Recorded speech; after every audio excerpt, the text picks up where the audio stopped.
it's, being put in situations where you have to just absorb and learn. And some of them you go like, ooh, messed that one up. And I've just been super lucky along the way that all of my managers have been very trusting, and they've taken me along with them to big meetings and conversations, or say, you know what, no, you've got this.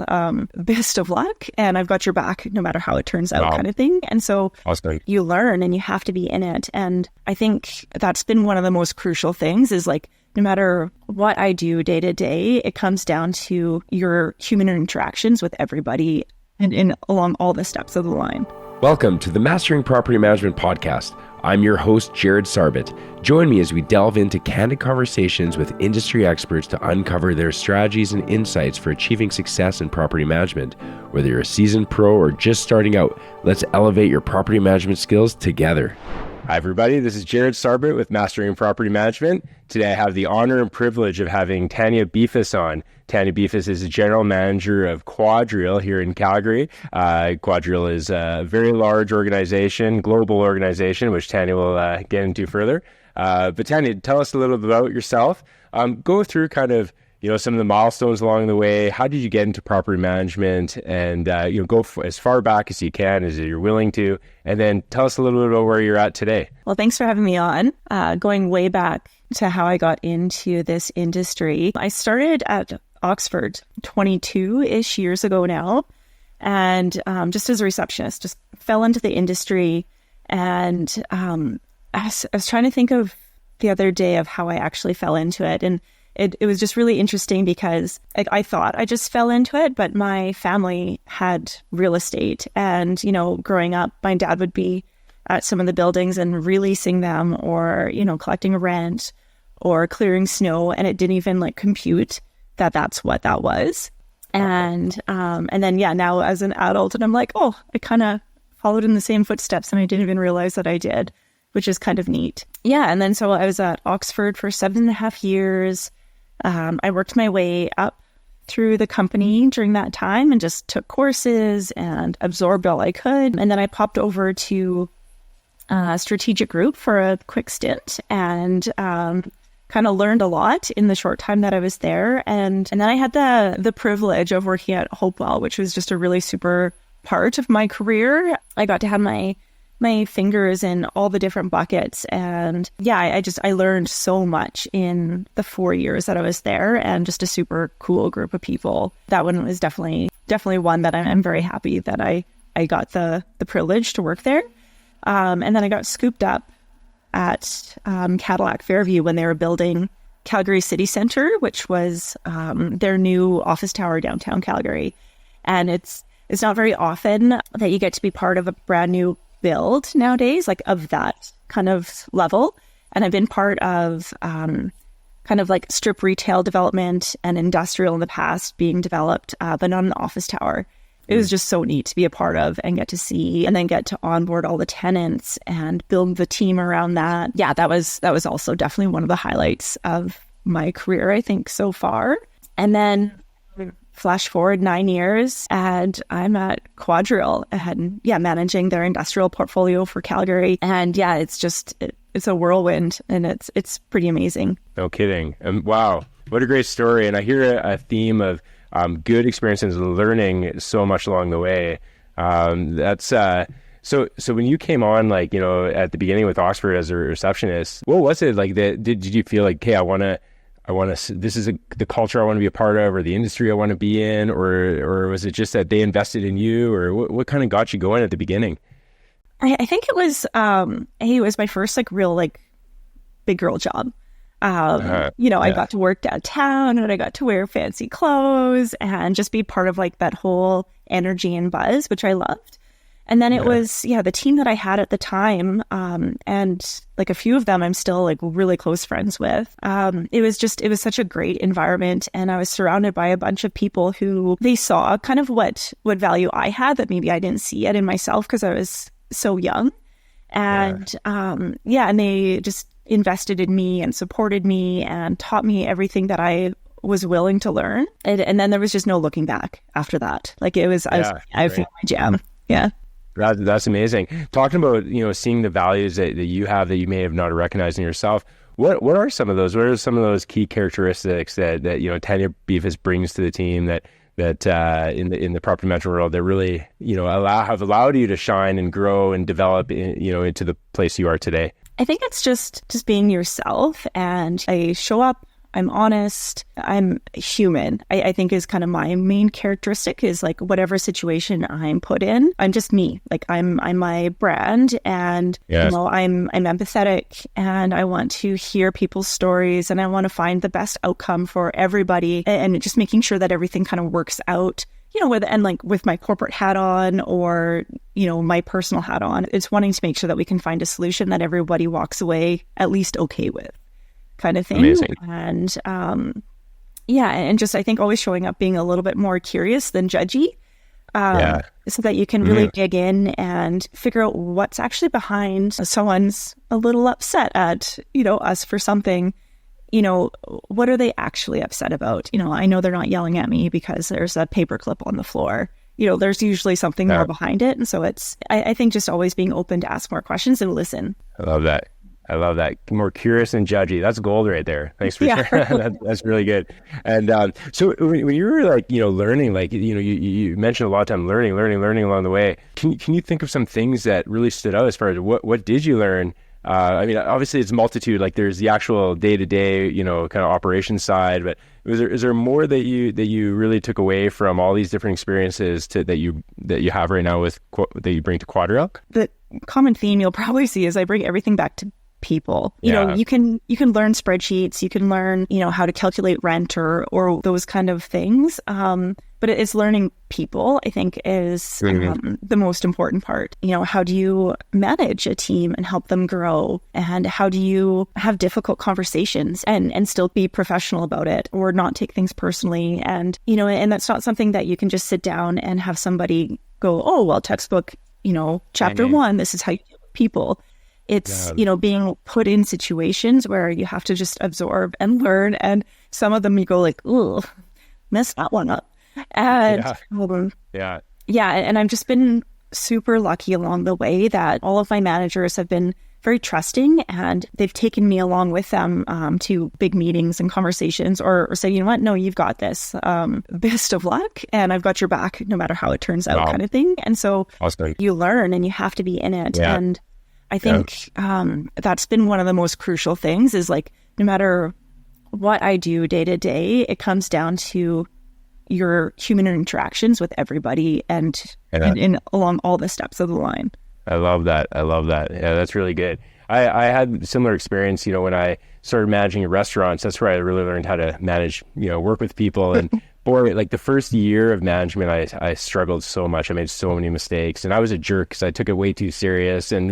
But through those mistakes and realizing everyone hated me and didn't want me around, I realized, oh my goodness, like I need to either get out of here or drastically change who I am and learn. And there's a lot of mistakes along the way, but you're right. It's kind of being in those experiences and being empowered to make mistakes, having great leaders around you, and that's awesome.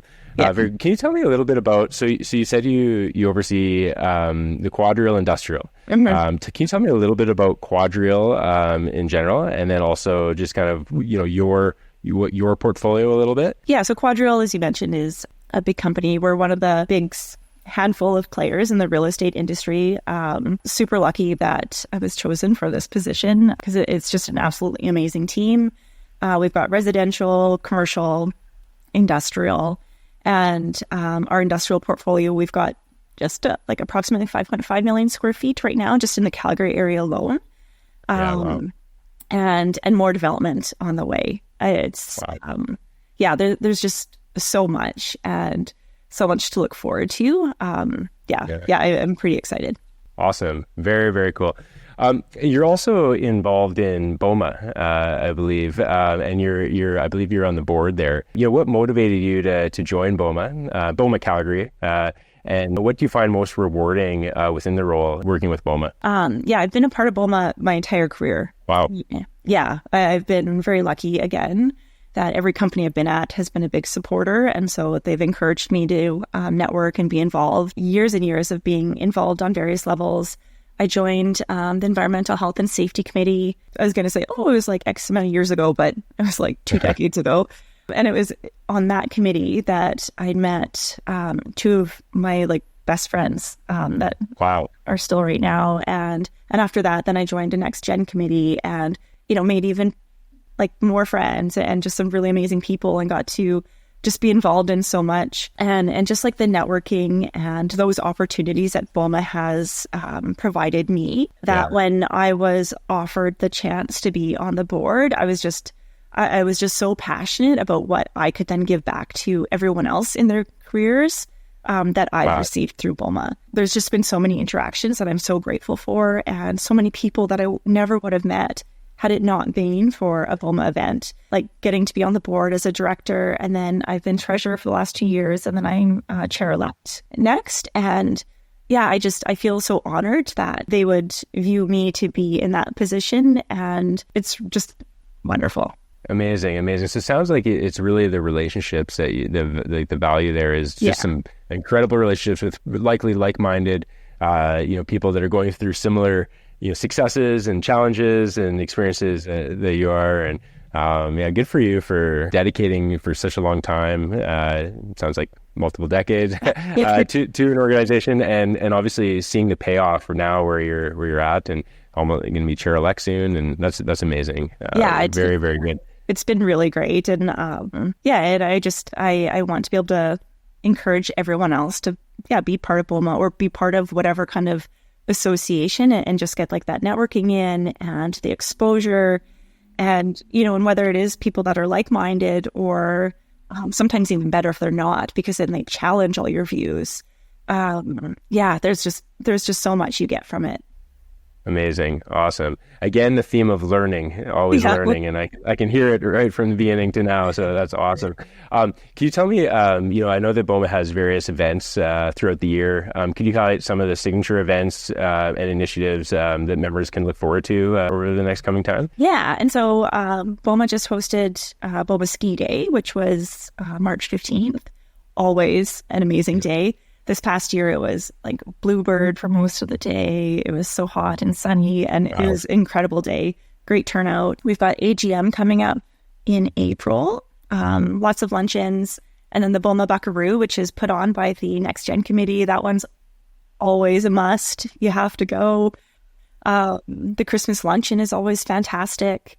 And then in between, unless you're not looking for it, there's always an event or something that one of the committees is putting on, Next Gen, and their trivia nights or their panel sessions, or there's information sessions. And there's something for everybody pretty much every month.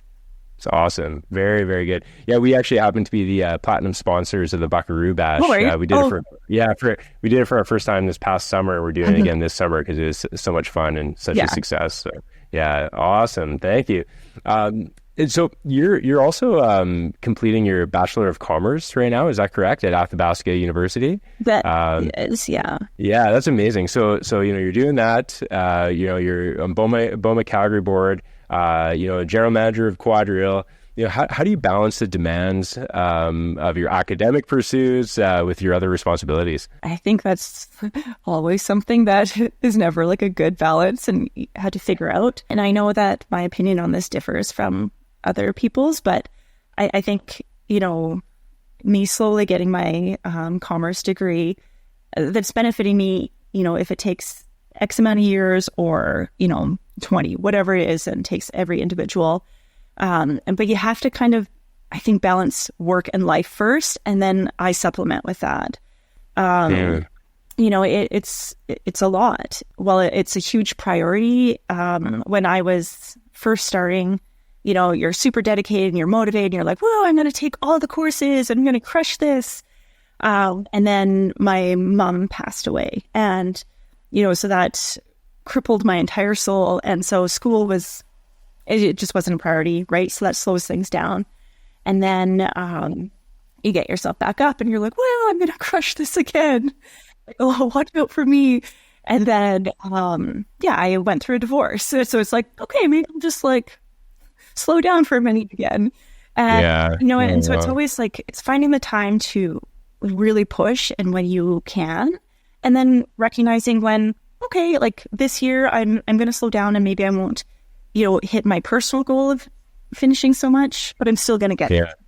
And not kind of beating myself up because, I mean, we're human, life happens. Yeah, I'd rather focus on family and my health and stuff like that. And then I'll know that everything else will follow. Yeah, 100%. And let me first say may your mother rest in peace. And I'm very sorry for your loss. Thank you. Wow.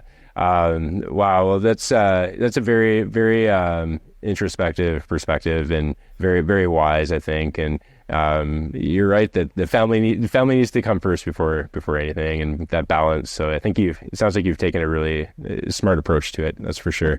So can you tell me that, like in your Bachelor of Commerce degree, as you're taking it, like what are you finding applicable to your day-to-day in QuadReal? I hear a stat, something like 85% of what you take in school, if you're not applying it to something, it kind of goes out the window. But if you're applying it to something, it's significantly higher where it's much more applicable. So are there some things that you would say? And by the way, if that 85%, I might be wrong in that stat. So don't Google that on me. But yeah, exactly. But what would you say is what you're finding applicable as far as your commerce degree and what you're doing in your day to day? I mean, there's 1,000 things that are applicable from what you learn. And I think in kind of any program that you take, I think it's like learning how to manage deadlines and time management. And, when you feel like you're hitting a wall, it's digging in and researching more and working your way around it. I think it's, asking for help when you're stubbing your toe on something or you just don't understand something. And I think those are just key concepts that we learn no matter what kind of course we're taking that are applicable in every single thing we do. You can talk about math skills or writing essays or whatnot, but I think the things that directly impact our day-to-day are those types of things, where it's time management, it's perseverance, it's just like asking for help and knowing it's okay. Amazing. Very cool. What unique challenges and opportunities do you believe the new generation faces? As you mentioned, you're not long ago part of Next Gen in BOMA, so you are still in that newer generation. So what are some of the challenges and compared to previous generations that we're facing now? I think every generation has its challenges. And I think what will be interesting for this next one coming up is just the whole like hybrid workplace and still learning kind of environment and the opportunities. I mean, there's definite benefits from being able to work from home and being remote when you need to, 1,000%. But there's no replacement or for being in a workplace and hearing the conversations that are in the cubicle next to you or in the lunchroom, or just the interactions and people seeing you in the hall being like, oh, like, hey, big giant head down the hall, I'm here, like when it comes to promotion time, like you recognize my face and my name. And I think so many people that are in that younger generation and are still kind of in this stage, I think that's what they're missing out on. And I don't think that we'll see what that impact is for another couple of years. Yeah, very interesting because you spoke about having that mentorship, having the ability to learn and around others and all of that, and you might still get that as a newcomer, but you're right, probably to a very different degree. Yeah. So yeah, very interesting. Okay. So how do you think, like, these young newcomers in property management, like, how can they overcome that? I guess I would guess that you'd probably say go to BOMA and connect with people through there. But walk right into it, yeah. Yeah, exactly. Anything else that you'd recommend? How do they overcome that? I think, it's definitely like networking if you get the chance. But if you have the option to go into the office, I think it's going into the office, even if it's just a little bit more than you were before. It's making those face-to-face kind of connections. If you have tenants, it's going to them in person or calling them on the phone instead of just an email or like a video chat. I think it's just really pushing yourself to make those connections and be visible. And I think then that makes you just kind of crave that interaction more too. Yeah. Totally. Yeah. And on that note, my next question is actually about technology. In what ways do you think technology is reshaping the property management practices, which you've kind of just answered a little bit of that? And how do you personally leverage technology yourself? Well, because I'm 80 years old on the inside, I'm not very technologically savvy. In my last company, we used the Google platform and figured that out. That was great. I'd never been on Microsoft Office before, and at QuadReal, it's all Microsoft. And so it was like learning a new language. And it's taken so long, and I'd be like, well, how do you do this? I don't know what a Teams is.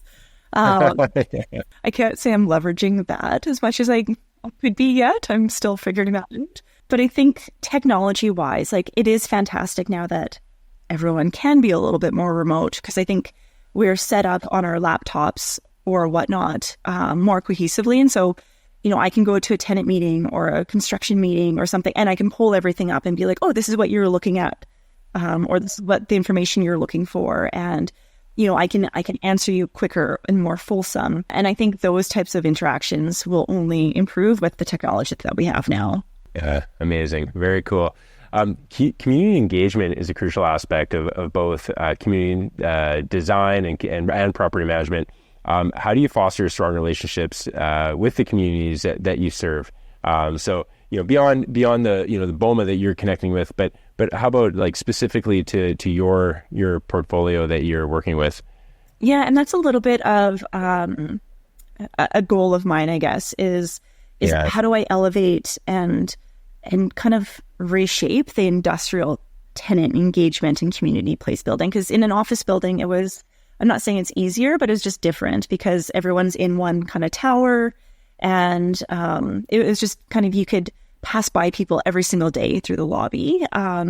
Whereas industrial, like, yeah, they're kind of all spread out all over the place. And yeah, just so the approach is a little bit different. And so it's your typical Stampede lunches and events like that. We're looking at building community gardens in our industrial centers. And, you know, really? An opportunity for the staff there to either, you know, have some fresh vegetables for themselves or partake in a donation program back to the food bank. Wow. And so I think I'm hoping that will kind of build into something even more. And then we're kind of researching other ideas on how we can kind of expand on our community building for the tenants. And then I think it's, you know, as a team, QuadReal does a lot of volunteer work, and, you know, and so whether you know, you're going and you're volunteering at the food bank or women's shelters or whatnot, I think, you know, fostering those types of interactions is also really important because it spreads the community out and just make sure that you're remembering everybody. Yeah, wonderful. Very, very good. Assuming janitorial is one of your largest ongoing costs, and as you know, I own a janitorial company, so I have to throw this in once in a while. What do you look for in janitorial companies when you're going to tender? Obviously there's the RFP and there's a different scoring, but what do you personally like to see? I think so not necessarily through the RFP process, but it's finding that company that is going to be your partner. Right? I mean, the janitorial team, holy moly, do they have, I think, one of like the hardest jobs, you know, and they're the people who are on the ground are most often your first point of contact for a lot of the tenants in the buildings. And, you know, so if you don't invest in those people and make them feel heard and valued and like capable, then all the interactions that they spread from there reflect that. And and so I think it's so important to be able to, you know, have the manager or like who your customer service person is with the contractor just be someone who's really good at communicating as well and being kind of I guess maybe similar mind thought to me is, you know, how you interact with your team and how you support your team and again, like knowing that someone's not yelling at you because there's a paperclip on the floor.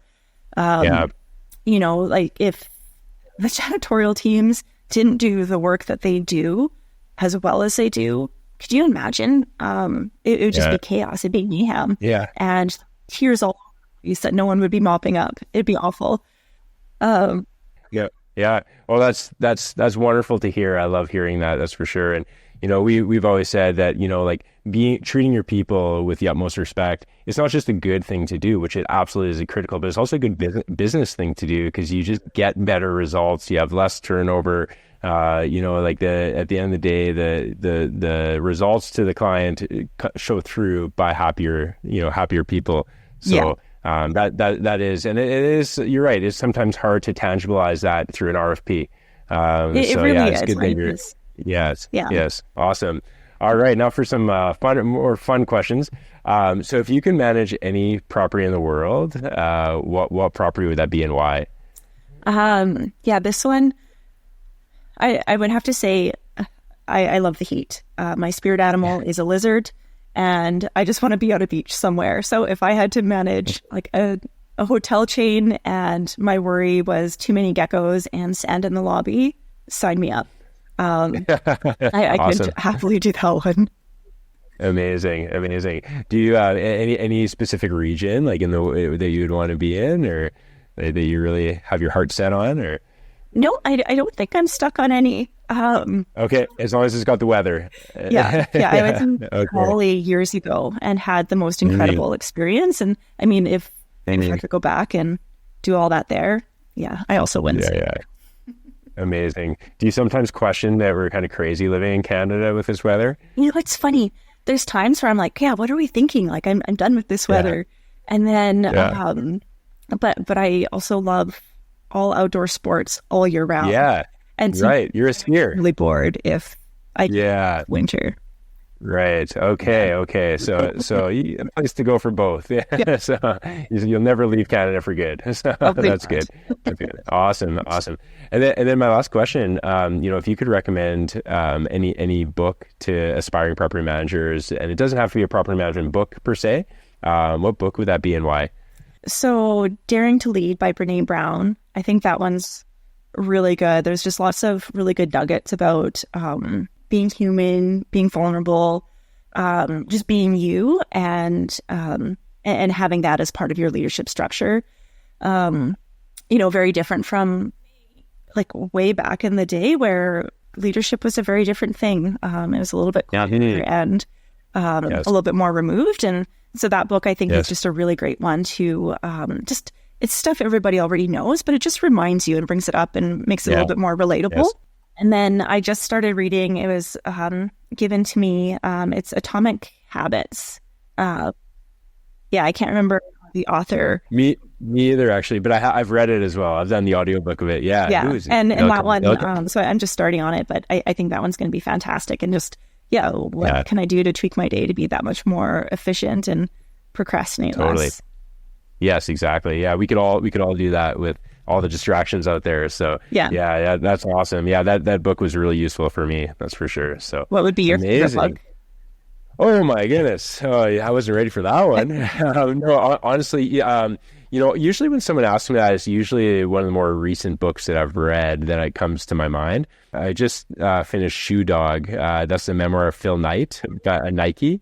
What a story. Like that guy, he went through so many struggles before he became successful that people don't know about. And, and he had to, he was such a big dreamer. And so I could really relate with that. And he just never gave up. Right now I'm reading, the Lululemon book, Black Stretchy Pants, I can't remember, by Chip Wilson, and his memoir. And loving that. I don't know if you know this. I didn't know, but he grew up in Calgary. Oh, I didn't know that. I had no idea either. But like a lot of the book is his experiences in Calgary.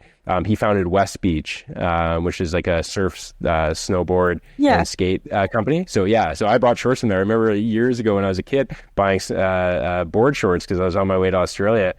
From there, I had no idea that was the Lululemon founder. So another great book. I could go on and on, but we'll stop at those ones because those are my most recent reads. So, great. So how can listeners, there might be a property manager out there that's, looking to really grow and to get to the level that you are today. How can they reach out to you if you're open to that, and where can they connect with you? Awesome. LinkedIn's always an easy way because everyone's got access to it. They can email me, but LinkedIn's probably the easiest. And perfect. 1,000%, I'm happy to go for coffees or phone calls or whatnot and help if anybody has questions. Amazing. You're awesome. Well, thank you so much, Tam. I'm so honored to have you on, and I look forward to connecting with you and seeing you at the BOMA events, especially the Buckaroo Bash. So, well, thank you. Thanks so much. Thank you. All right. Bye-bye. Bye.